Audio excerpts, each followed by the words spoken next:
January 30th, 2024. This is our opportunity to review the agenda for our formal board meeting that will be held February the 6th, 2024. We do have two presentations that we'll start with. We have a Neighborhood USA raffle, and I'd like to call Dwight Pridgeon up for that, please. Good afternoon. Mayor, Director Peck, and City Board of Directors and intern Ms. Emily Cox. I've been involved with Neighborhood USA since 2008. I'm currently now the Vice President of Neighborhood USA Executive Committee and the Chair of our Resource Committee. I'd like to thank each one of you guys for your support and all the neighborhood associations that have been supportive of this fundraiser. You know, guys, we are exactly 113 days away from our 49th conference, which will be held this year in Lubbock, Texas, May 22nd through the 25th.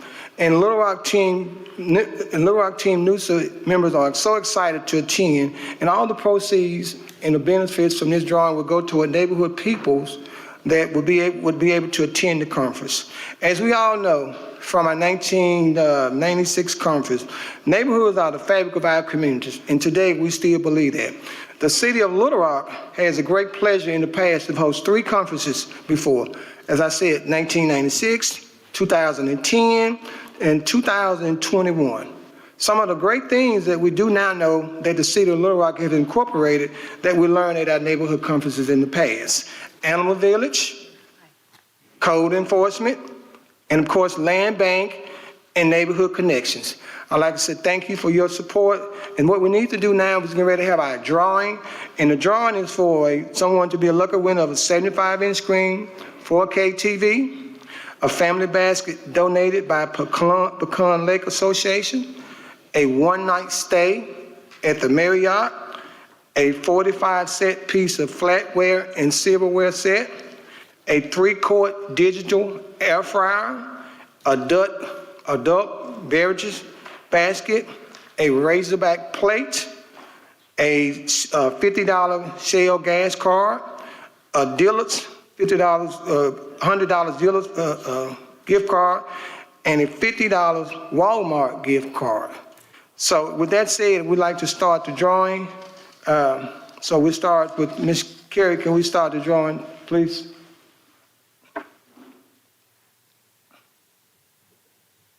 I would like to say something before we start the drawing. Okay, please. Every year we do this, it's always seemed like a rush, and we had a little misunderstanding on the front end that we wanted to go ahead and pull the tickets. So when we got to this point, we'd already have the tickets pulled. I did not pull them. One of the other team members pulled them. So if you all will accept these tickets so we can go ahead and name the winners, we'll do that. It's 10 tickets right here in order that they were pulled, and I was not the one that pulled them. Okay, thank you. Right there and did it. Is there a problem? No.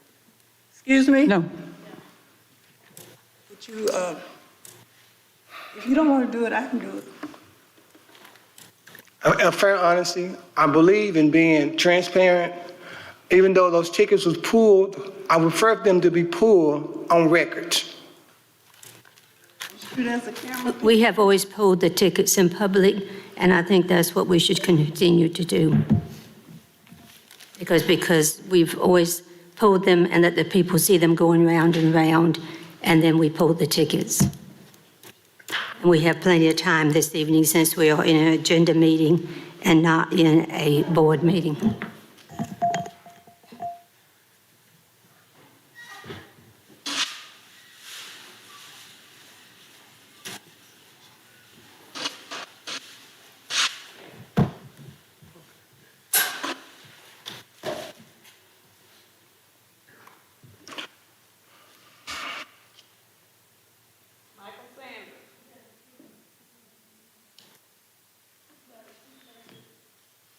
So the first name was pulled was Michael Sanders.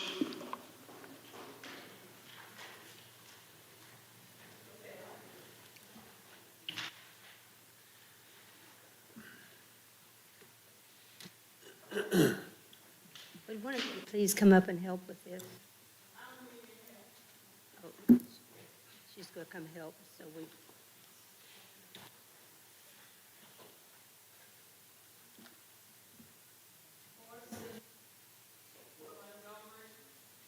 The second name was Morrison Montgomery.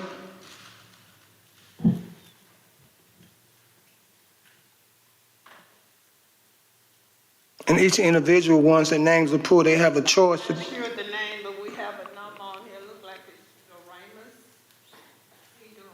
Cindy DeRamus, probably with the Boys and Girls Club. Each individual has an opportunity of the 10.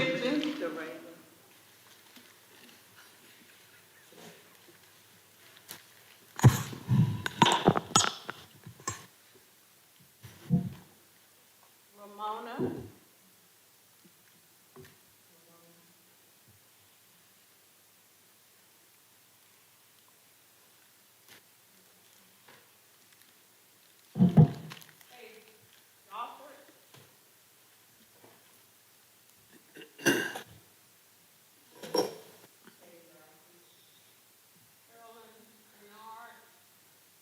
Dwight, would you please also announce those winners? I sure will.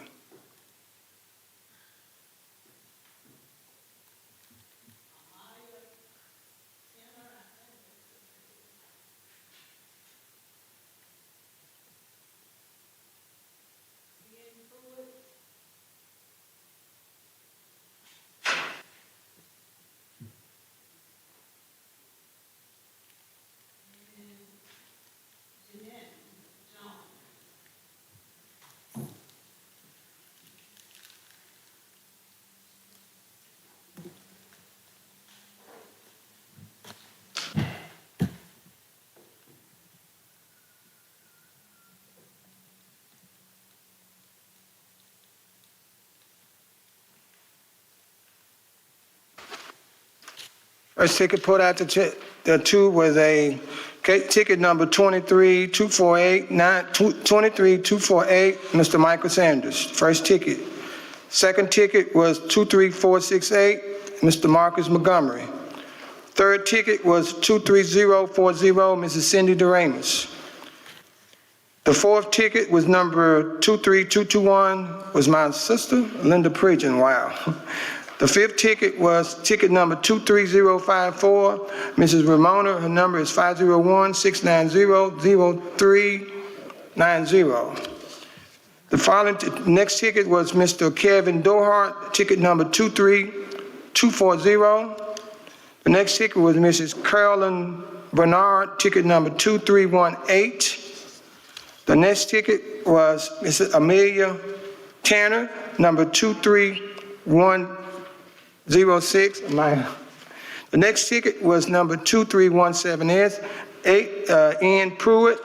And the last ticket was ticket 23115, Mrs. Jeanette Jones.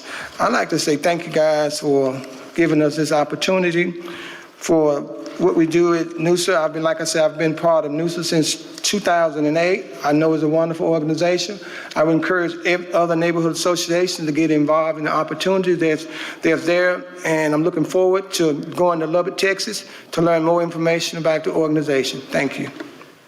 Thank you very much, and thank you for your years of work on this. Thank you very much. We next have a presentation from the World Services for the Blind. I think Eric Yarberry. Good afternoon, City of Little Rock Board of Directors and Little Rock residents.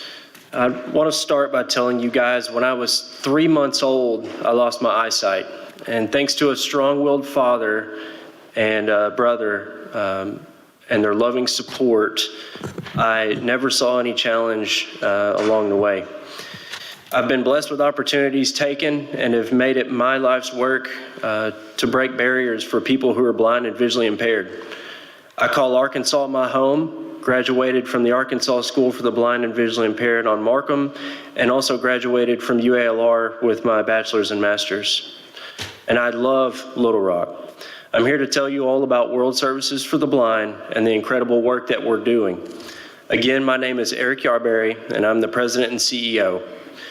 If you drive by Fair Park and 28th Street, you'll see a lion sitting out front.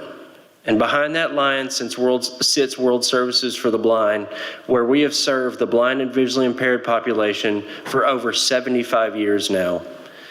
Our mission is to empower the blind and visually impaired in the United States and around the world to achieve sustainable independence.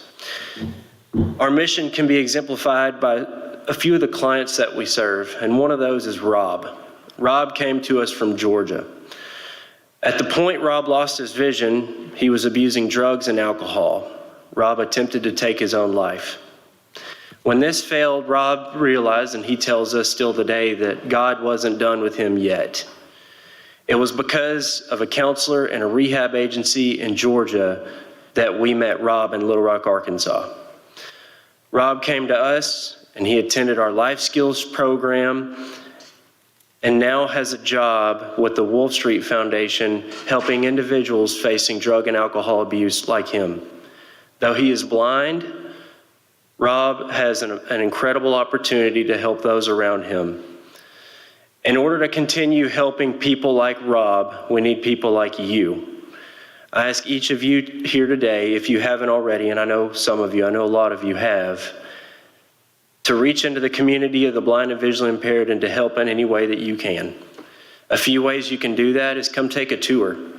A lot of times I hear that people drive by World Services for the Blind and they haven't been on a tour in over 25 years. Let's change that. Another thing is volunteer. World Services for the Blind is proud to be a part of the Little Rock community, and I make sure that I volunteer my own time, and I'd love to have you at our agency volunteering your time. Refer individuals. If you're blind or visually impaired and you don't know where to go, or if you've got someone in your family or you've got a friend who's blind, give us a call. Our number, and I'll share that, is 501-664-7100. And you can always donate. We appreciate donations that go to support the blind and visually impaired that we serve every day. And finally, I want to leave you all with a quote. Helen Keller once said that the only thing worse than being blind is having sight but no vision. Thank you all.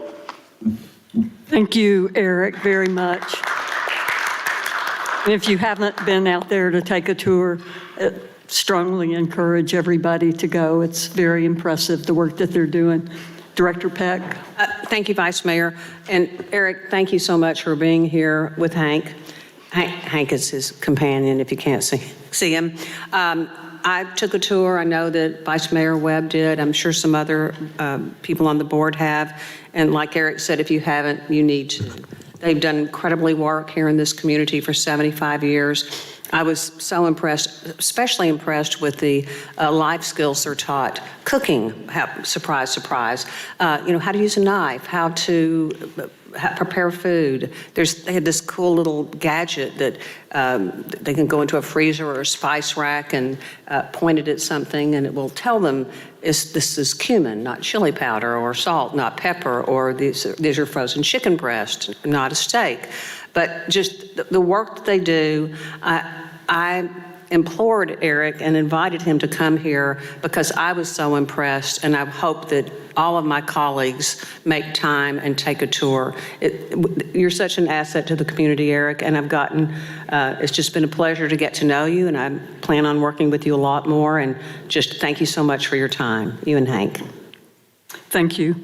Director Miller. Yes, thank you, Vice Mayor. Hey, what's up, Eric? Hey, how are you, sir? I'm doing fine. I've been working with World Services long before I became a member of this board. I think it's a tremendous operation and organization.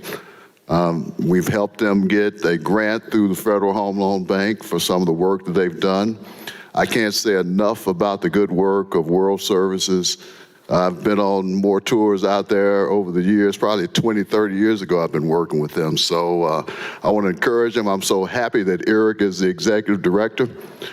He has paid his dues. He's come up through the ranks, and he is a living, breathing example of what can happen when we put our resources behind this organization.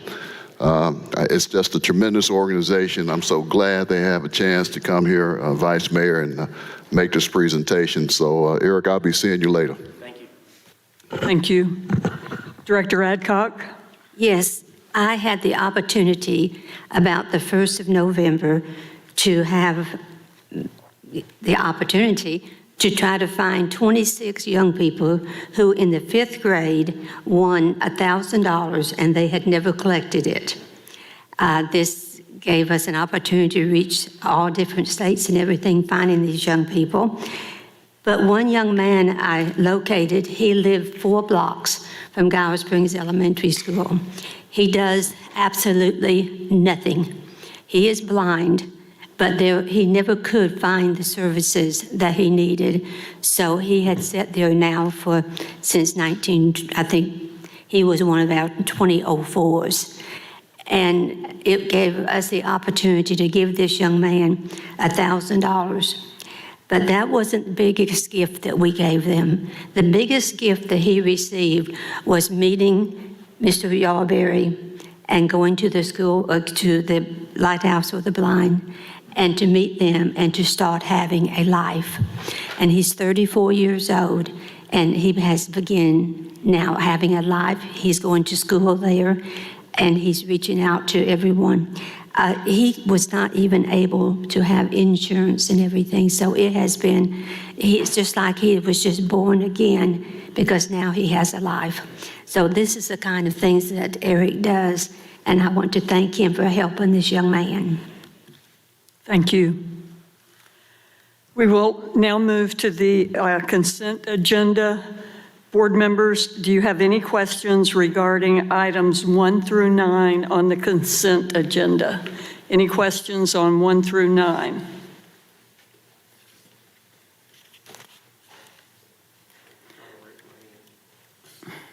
Director Phillips? Thank you, Vice Mayor. This may be a question for Leland. This is on item number 7. I think that's the Hyman Park design. Do you know if he's here, Vice Mayor?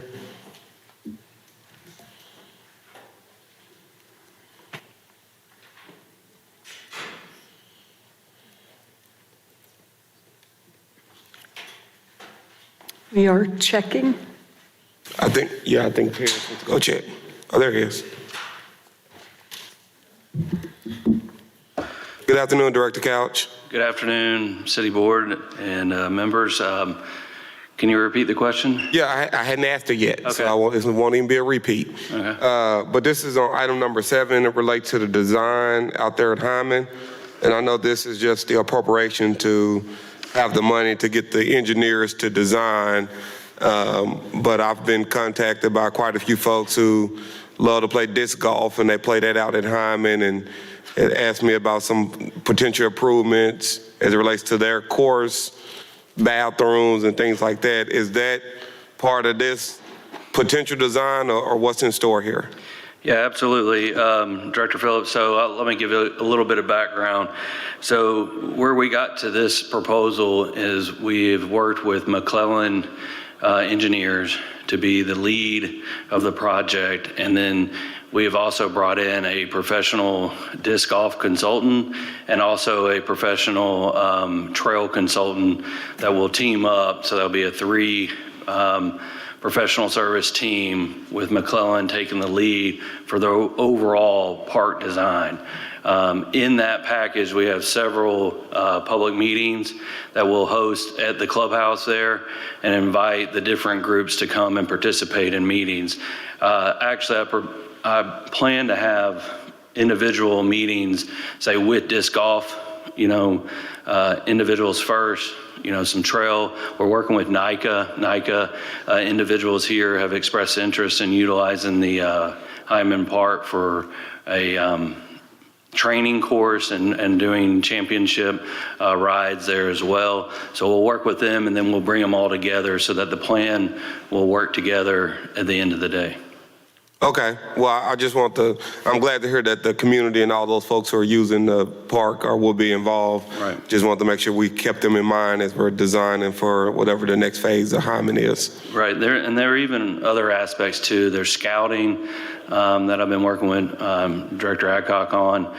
We're looking at how to fold that into the design as well. So the items, disc golf and trails, are just the biggest components that we have to make sure that they are designed at the same time with everybody's input so that there aren't the conflicts in design. Okay. And bathrooms too? So bathrooms would be part of the overall design from McClellan. They'll look at playground locations, pavilions, those type of amenities. We're looking at an overall master plan with this, and then we'll get a price for doing it all, which, then we'll have to look at budget and how I will go forward with that. But yes. Okay, glad to know it's all on the table. Thank you, Director Couch. Thank you. That's all I have, Vice Mayor. Thank you. Director Adcock? Yes, I would like to ask Mr. Collins some questions, please. Director Adcock, on the consent agenda? No. Okay, let me make sure if we have no more questions on the consent agenda and I don't see any hands raised, then we'll move to planning and development questions on items 10 through 25. Mr. Collins?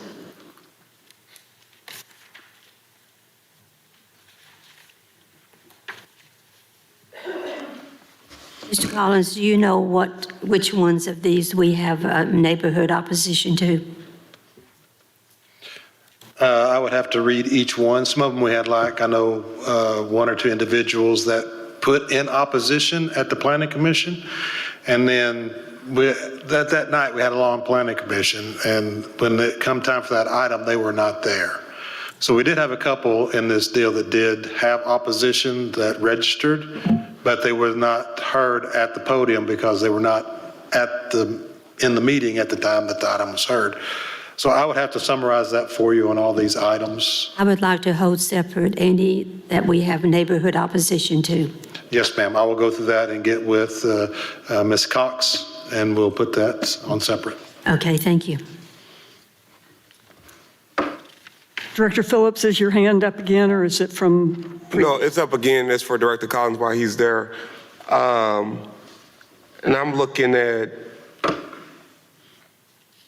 item number 25, Director Collins. And I couldn't tell from the write-up, are they planning to build a new structure for this neighborhood market, or they're using something that's already on the land? There is some stuff out there. If anybody drives out there for the next meeting, they have been selling some produce in the area for a neighborhood type farmer's market, but it's smaller in nature.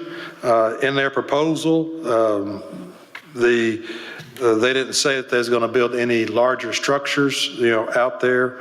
They were just looking to use the buildings that we have. They have 2 accessory buildings and a small greenhouse, and they're all located just east of the residence. So it's primarily what they have out there on site.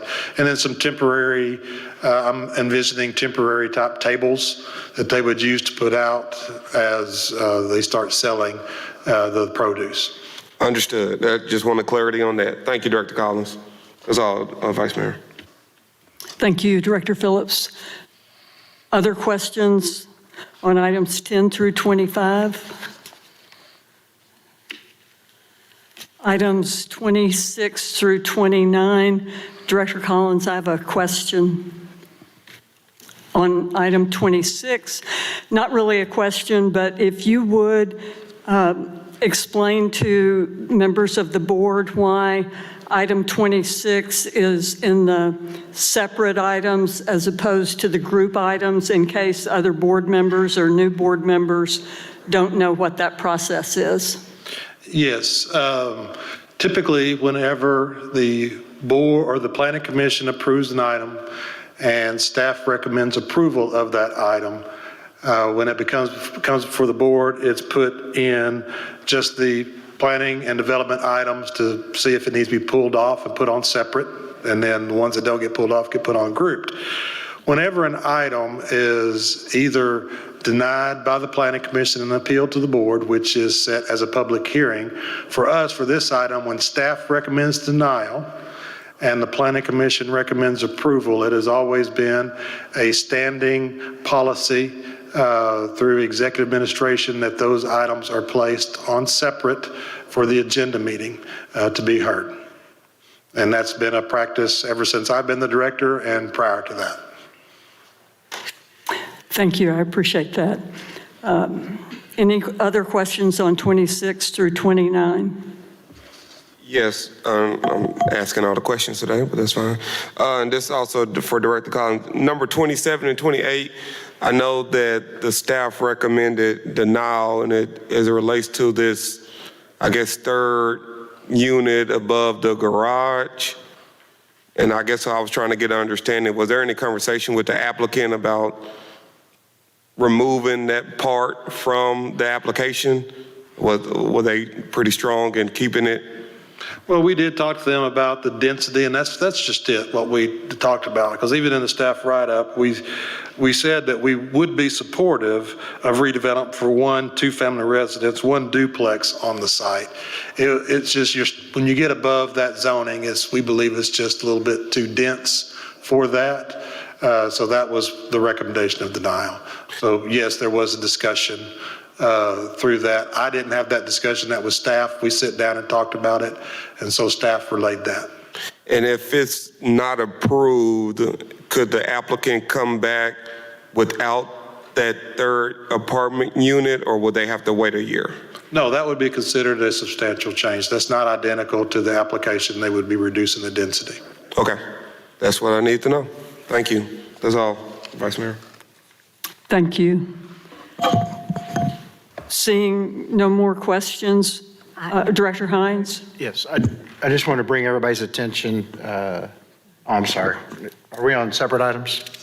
No, we're still on, Yeah, we're still on separate. well, we're on 26 through 29. Okay. On item 29, I know that Ashley had sent out an email to everyone, and I reached out to see if anyone had any questions. This is an updating of the Little Rock Ambulance Authority operating ordinance. It hasn't been touched or modernized for 35 years, I think. And I only know that it's 35 years because I have a T-shirt celebrating the 35th anniversary in MEMS in my drawer, which was last year. So, but anyway, so basically, if you guys read or have any questions, Greg Thompson and Sherry Latimer from the City Attorney's Office, from MEMS, and Sherry Latimer from the City Attorney's Office are here to answer any questions if we have them. But basically, it's a modernizing of the operating agreement. Back when we created the Ambulance Authority, there were no real standards for response times, any of that. We were probably way ahead of the curve when we created the Ambulance Authority. One of the things it does is it modernizes the ordinance, gets the terminology correct. It uses national standards now that our fire service uses for ambulance time response, that type of stuff. It allows for our tiered call outs. We have a BLS and ALS. I won't bug you with the details, but basic life support is just 2 EMS technicians, whereas an AMS, ALS, and advanced life support as a paramedic and an EMT on it. So we started that as a best practice in the industry that they're doing down in Dallas to help us make sure we have our ALS units for ALS calls and our BLS units for BLS calls. So that wasn't an option back when we started doing it. So that's kind of it. Just want to let you guys know. If y'all have any questions, then feel free. If some come up, I know it was quite a long read, some 40 pages. There's a summary. There's a there's a red line copy and a fresh copy of the ordinance. So to line out those that sent Friday. So that's it. Just want to let y'all know what was going on with that. Thank you. Director Adcock, do you have another question? Yes, item 30, please. I'd like a presentation.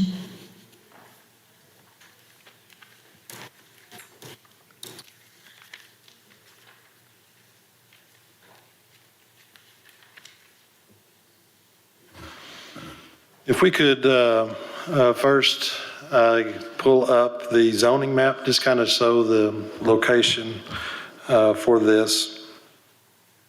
Members of the board, the applicant for this one was requesting a conditional use permit to place a manufactured type shed for a dwelling to serve as their single-family residence on the property. The property is currently vacant. The residential home that you can see on there was recently removed. The size is small of what they're looking to do. It's about 275 square feet, but it is a manufactured type home. They do have a location that they have on there that is approximately located 30 feet back from the front of the property line and 30 feet from the rear property line, and 16.6 from the east side and 27 feet from the west. And it's one story on there. We did not recommend approval for this, primarily because there's a difference between the standards of anything that is pre-manufactured and coming in, or whether it's stick-built or per the Arkansas Fire Prevention Code. Typically when it comes in for us, those pre-manufactured homes are manufactured homes that we regulate in zoning, but we don't regulate in building. So we don't go in and inspect the manufactured home because it's a federal standard they adhere to.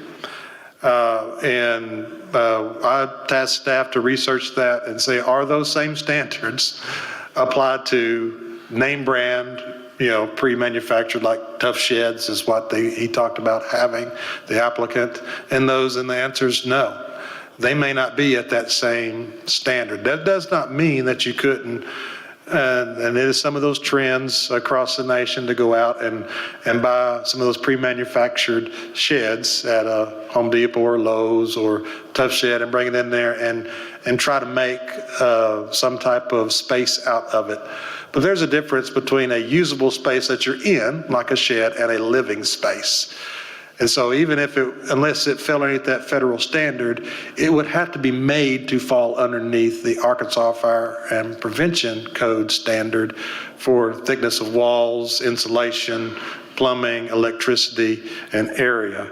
And that was our concern, that it wasn't part of those minimum standards that was on there. And just for the area, not that I do know that we're going for smaller homes, smaller lot sizes are happening. More of the patio homes is what people are looking for, mainly for price point, and some other aspects of it, little to no yard, smaller lots, a little bit smaller home. But for that area that they're in, and you kind of see some of the homes that are around it, that's not really what this neighborhood is looking at. I do still believe that it's viable for a standard single-family home to be used rather than reconditioning of a shed or a Tough Shed or a pre-manufactured style. There was nobody, no opposition that showed up to the Planning Commission. We presented it to the commission with our recommendation of denial. They did have discussion. They did vote 7 nays to turn it down. 2 were absent and 2 were open. So the application was denied. Therefore, that's why it's being appealed to the board. And I did go talk to the applicant after that and gave them the option and explained to them the appeal. Because I do believe there is a need for the individual to have some type of home, some type of residence. I don't know that it is redoing of a shed. Thank you. Thank you. Items 30 through 32 are public hearings, and these are to appeal denials from the Planning Commission. Do we have any questions about these? No questions? Yes.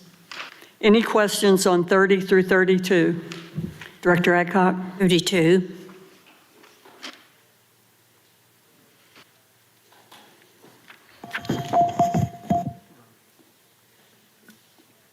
Yes, ma'am. I noticed that you recommend denial.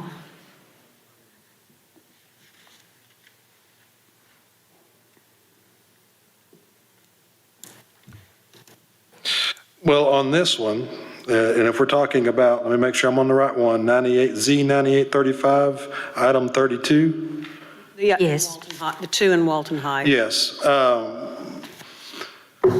We received, after we do staff write-up, so let me explain timing of staff write-up. Before I explain on the short-term rentals, we try to keep it, we want this to be a neighborhood-driven scenario. If we know there's a restriction against, like a subdivision restriction or a covenant restriction or a deed restriction, we would recommend denial. And if we're looking for a lot of opposition that come in for it, we look at a recommendation of denial because it's neighborhood-driven. For this one, we did not start getting opposition come on to email to us until after our recommendation went out. And if you look at the location where it's at, it's on the top of the hill. It has a great view of the Arkansas River, and so if you just look at what uses would be for that type, and we hadn't heard anything from the neighborhood, we looked at where it was located, what type of area it's in, and so, like I said, that recommendation was just a recommendation from staff to go out. We then heard from the opposition, the neighborhood that come out. And so the recommendation stayed the same for the Planning Commission, and they spoke. So there was a lot of opposition that come out there were actually two properties in that neighborhood. This was one of them, to want them to deny the applications. And so the Planning Commission heard all voices and voted 6 noes. And again, there were 3 absent at that time and 2 oppositions. So it was, as far as the number of votes, there were 6 there and all said no to the application. And so it's, like I said, we really want this to be neighborhood driven. And so whenever a lot of opposition comes out, we look at it again. And we've done that on a couple of them. That's one of them I know that's come before the board that we did have an opportunity to change our recommendation because it got deferred at the Planning Commission when we saw the amount of opposition that come out.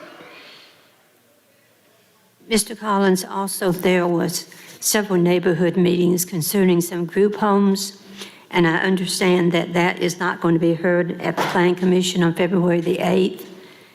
And would you please have some comments on that so that people watching, because we had a large amount of people going to attend that meeting. Yes, that was when an applicant process an application through the Planning Commission, they are able to have deferrals. So there's a certain amount of deferrals that they are allowed to have, and that it has to be heard at that deal. The applicant for this item that we're talking about did not, this was their hearing that they had to be heard. This was, they already deferred previously based upon public notices. They didn't get their public notices out. So if we were notified that they didn't get their public notices out to be at this deal, and per the Planning Commission bylaws, it could not be heard. It has to be withdrawn because they had used up their deferral, so it couldn't be deferred again, and it couldn't be heard because they didn't get their notices out. So all of those neighborhood people that was coming to the hearing, it will not be heard? It will not be heard. They did not do proper notifications, and so we cannot hear it. And so what is the next step? The next step is what the hearing is, it's put on the commission agenda for withdrawal. It has to be withdrawn. Okay, and then what happens? And when it's withdrawn, they cannot come back before the Planning Commission for 1 year unless it is changed. It cannot be identical or substantially identical. Let me ask another question then. Those homes, those residents, have people living in them now. So if they do not have the proper zoning, what happens to those homes? We go through the enforcement process through our environmental court system. So they have already been provided notices.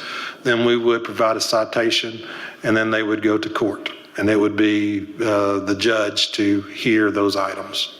Okay, and there is a possibility they would have to vacate those homes? Possibility, but that would be the judge's order to do so. Okay, thank you. Thank you. Next week, we will have executive session to make appointments to boards and commissions. And the last item for today's agenda is to have Mr. Honeywell make a presentation on the landfill tipping fee adjustment. And it's Or not actually, Mr. this is Grant Cox, Deputy Director at Public Works, no relation to me. Thank you, Acting City Manager Jordan Cox.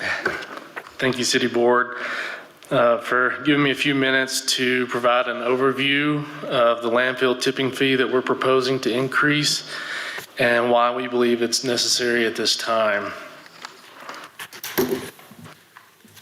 I would briefly like to cover what exactly a tipping fee is, how we compare with the region, what our fee increases have looked like in the past, and why this is beneficial for the city's landfill. What is a tipping fee? There's two main sources of revenue at the city's landfill, the monthly residential fee and the tipping fee.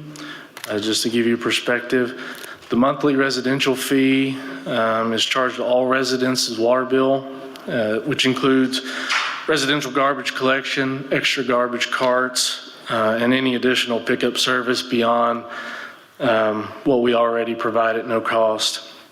The tipping fee, on the other hand, this includes the fees that are paid by private and commercial haulers as they drive over the scales at the landfill to dump trash, construction debris, yard waste, and asbestos. Also included in this category is the money that we make from selling compost and mulch. So just to give you another perspective, the monthly residential fee, this accounts for about 85% of our revenue, and while the tipping fee makes up the remaining 15%. We're looking forward, however, to adding a third revenue generator at the landfill in the near future, as we're in the early planning stages of the new gas to energy project. So we're excited about that. This chart shows that we rank 25th in the state when comparing tipping fees at other landfills.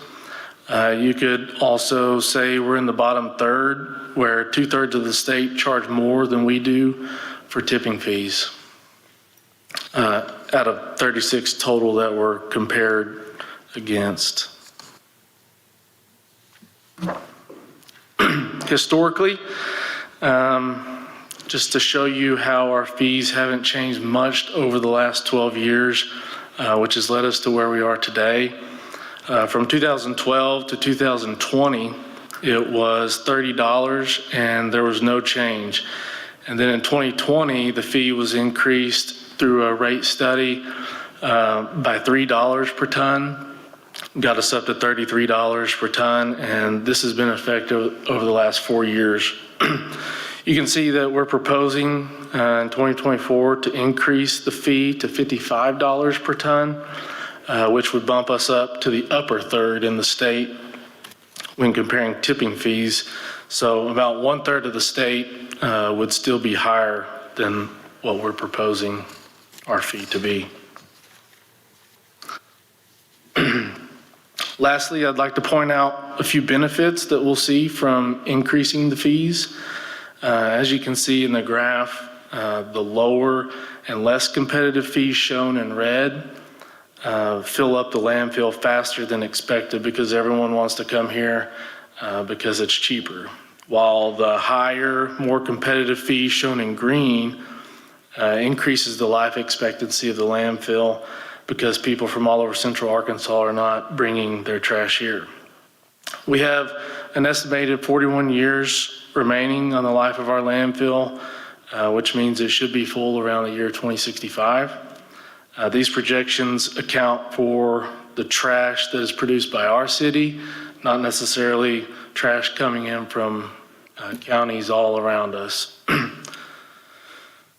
Some additional benefits of slowing down the amount of garbage filling up our landfill would be that it reduces the wear and tear on our landfill equipment, and it would slightly help reduce our operational costs for items such as cover dirt and fuel.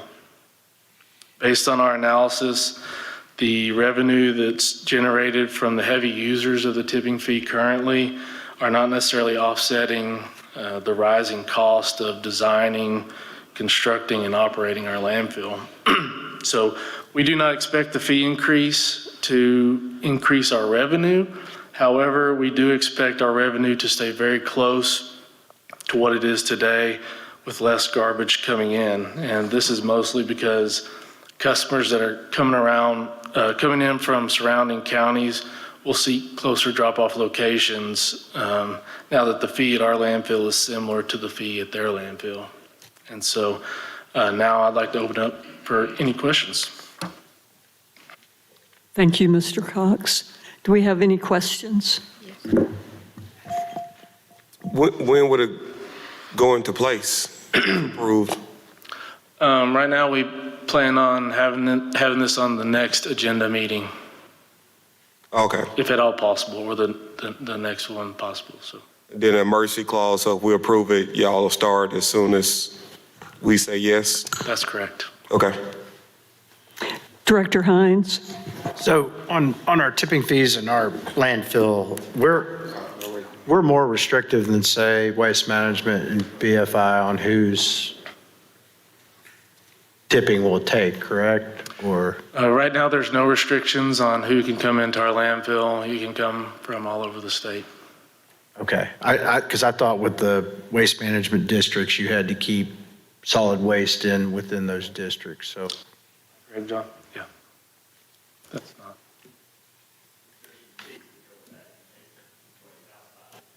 Okay, all right, that's all, just want clarification on it, thank you. Director Adcock? Yes. Does most of this impact commercial and not residential? That's correct. Only about 5% of our customers that use the tipping fee are private residential folks, and the remaining 95% are all commercial. So none of this is going to increase the residential customer? That's correct. It will not. Okay. And Thank we also have a separate contractual agreement with North Little Rock and Maumelle. Those rates are handled separately, so they'll still bring their stuff here and we'll negotiate those rates with those contracts. Okay, thank you. Director Miller? Yes, thanks, Vice Mayor. I'm just curious, I know we don't really want to just gouge people, but how'd you come up with $55? How come you don't want to be number one? Well, whenever we looked at the costs in all of Arkansas, there are some landfills that are way out in the county that their only option is to charge a large fee so that they can continue to run and operate. Whereas here in Little Rock, we have a little bit of flexibility. We chose 55 because the regional average in Central Arkansas is 53 if you average it all up. So we went with 55. That was our basis, so. Yes, sir. I was just curious about the reasoning, that's all. Yes, sir. Thank you, Director Miller. Director Richardson? Thank you, Vice Mayor. Did I hear you correctly? You said we're not expecting any increase with respect to revenues? So if that's the case, conversely, if we don't do this, are we to expect some sort of deficits or to put us in a hole somewhat? The biggest negative, if we don't do this, is that our landfill fills up a lot sooner than we expected. And Much more than 2065? Yes, sir. Okay. Thank you. Thank you, Vice Mayor. Thank you. Thank you again, Mr. Cox. Any questions, Director Peck, before we adjourn? Yes, I just wanted to say a public thanks to Acting City Manager Emily Cox Jordan.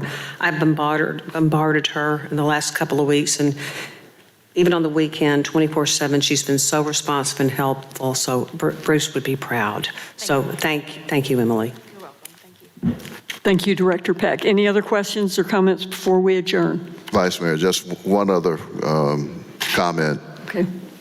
Would you just tell the public what we're doing on potholes? I know we're live. I know we had a press release that went out, but I think since we're here gathered here, maybe just some word from this body about what we're doing and how we're doing it. Thank you, Director Miller, and I will ask. John Honeywell.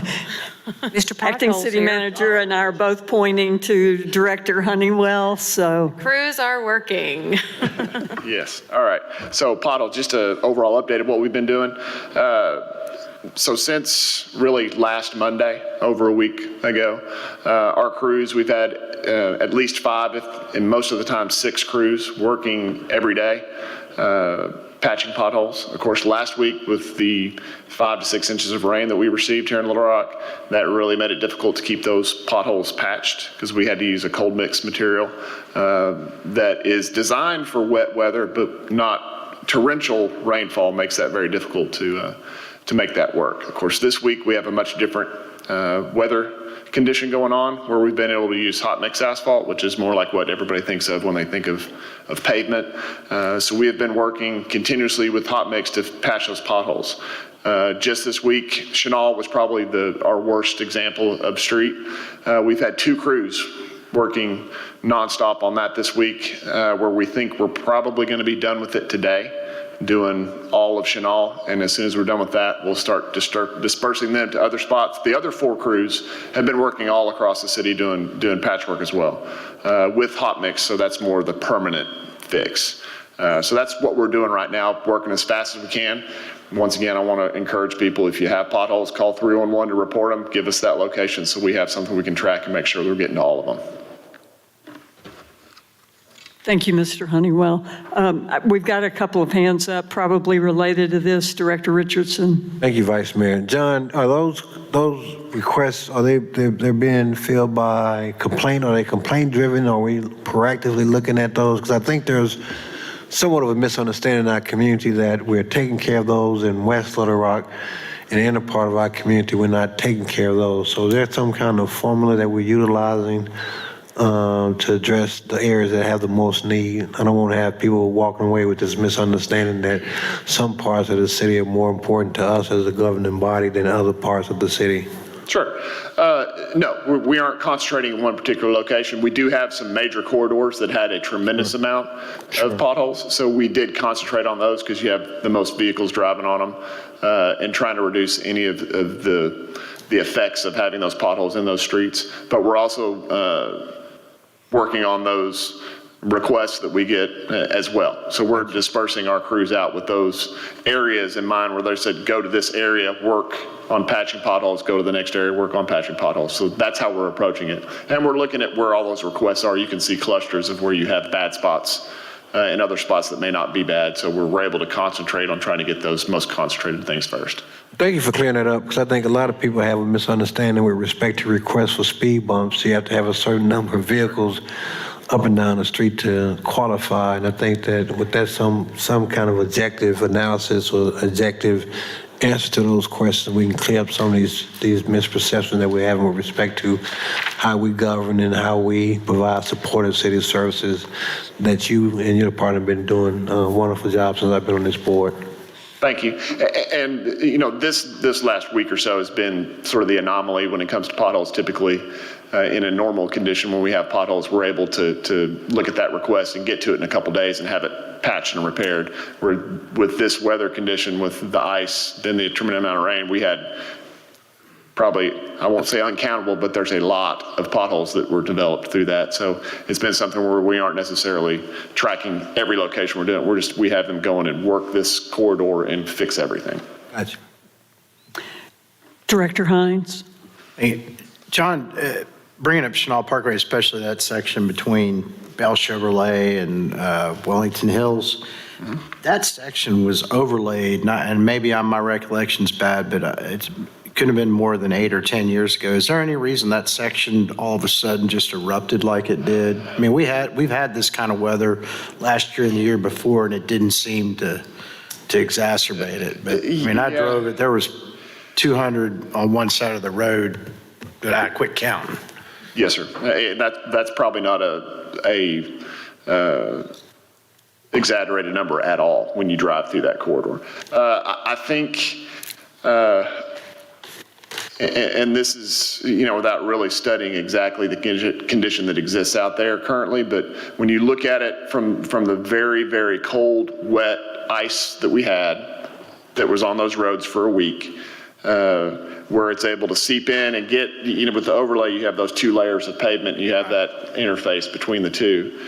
When you have any ability for that moisture to get in there and expand and sort of break that bond between those 2 layers, and there's no curb and gutter in that section either. That's all shoulder, where the edge of the pavement is also exposed. So if you have any water that's able to seep in from the sides and get in that same layer, is that what caused it to really happen in that location? That's probably a good guess. I'm not going to say that's exactly what happened, but I think that's the cause of a lot of this, that really cold, frozen ground, and then it thawed out really quickly. And then you have a tremendous amount of traffic on that section of the road, too. Super, thanks. And we are looking at future for those type of roads, the asphalt that we're going to be using. We're probably going to be using a slightly different kind of asphalt for that has some different materials in it that help it hold up against that kind of cracking and falling apart as well. Thank you. Director Peck? Director Honeywell, I'm going to ask you a question. I'm going to commend you and your team. I know it's been a daunting task, and encourage anybody that's listening. You don't even have to call. That 311 app is great. I've turned in several potholes, not just in my ward. I drive all over the place, and in some instances, they're fixed within 48 hours. Super easy to just use the app and report it. So I know y'all have been working hard, and we appreciate it. Thank you. Our folks have been working, snow nonstop, and then immediately right into the flooding and the potholes with the tremendous amount of rain. So we really appreciate y'all's understanding when it comes to us trying to get that done as quickly as we can, and we appreciate y'all thinking of us when they're working that hard. Those guys, can't say enough about them. Thank you, Mr. Honeywell. Seeing no more questions, thank you for your attendance, and we will see you next week on February 6th. Thank you. Meeting's adjourned.